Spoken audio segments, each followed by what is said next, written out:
War orphans wailing in every windowsill, fiery magma coursing from the skies, cats and dogs fist-fucking in the streets. Why, it must be another government shutdown.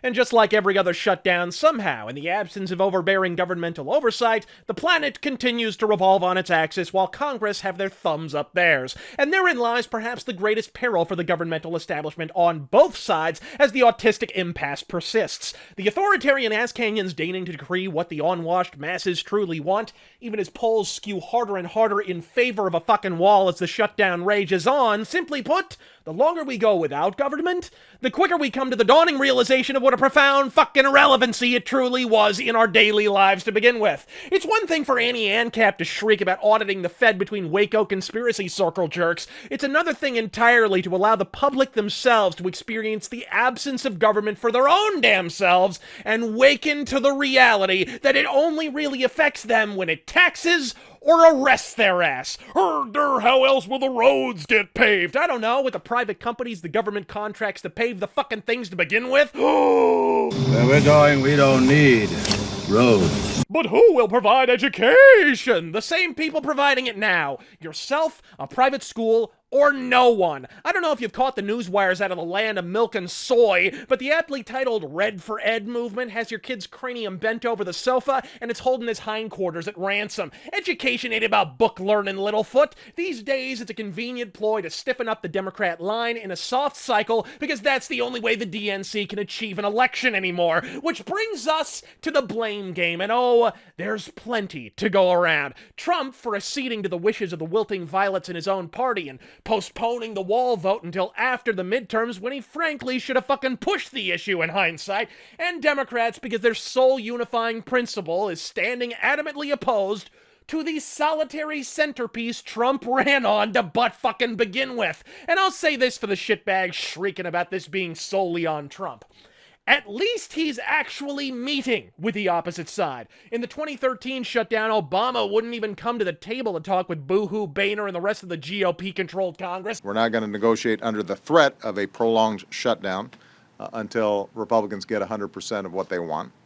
We're not going to negotiate under the threat of economic catastrophe that economists and CEOs increasingly warn would result if Congress chose to default on America's obligations. And speaking of which, Trump doesn't even face unified opposition as the Senate is still controlled by his own party, yet he's still willing to plant his leathery ass and break bread with the opposite side. But when the sole point they refuse to fucking budge on here is betray your base or else, yeah, frankly, the nuance flies the fuck out the window at that point. Call me whatever tiresome Trumpite nickname you culled from Reddit all you like, while conveniently ignoring that I didn't support Trump to begin with, by the by. It must be said at a certain point, it's not both sides. It's one side, and not even a full one side, one half of one fucking side, and they are holding the entire nation at ransom, and it's coming off that way as well. After an initial flurry of Trump shutdown hashtags and all manner of bucolic bullshit, after a while the public got wise to all the heel programs at play here, and the contempt has bifurcated in both directions, which I suspect is why Democrats and rhinos alike have spent the better part of the last week dividing their time between running for office and running for cover. And all this in the name of progress. You know, Buttercup, if con is the opposite of pro, three guesses what Congress isn't. I mean, what did these flat zero encephalograms think was going to happen here? Trump's approval, depending on which propaganda firm you believe, is either record-settingly high or record-settingly low, yet even at its lowest remains at least in the 30th to 40th percentile. Congress? Their approval rating doubles as their shoe size. Crunch the numbers there, Archimedes. Last time I checked, 40 is a lot bigger than 16. Don't tell that to Anthony Weiner. I'm Razor Fist.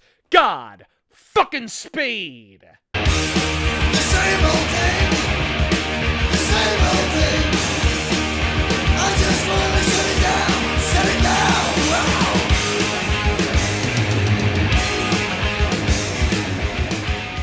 He operates this way. First, he tries to charm you. President Bush tries to charm you. If that doesn't work, he tries to bully you. If that doesn't work, he walks away from the deal. And if that doesn't work, Please clap.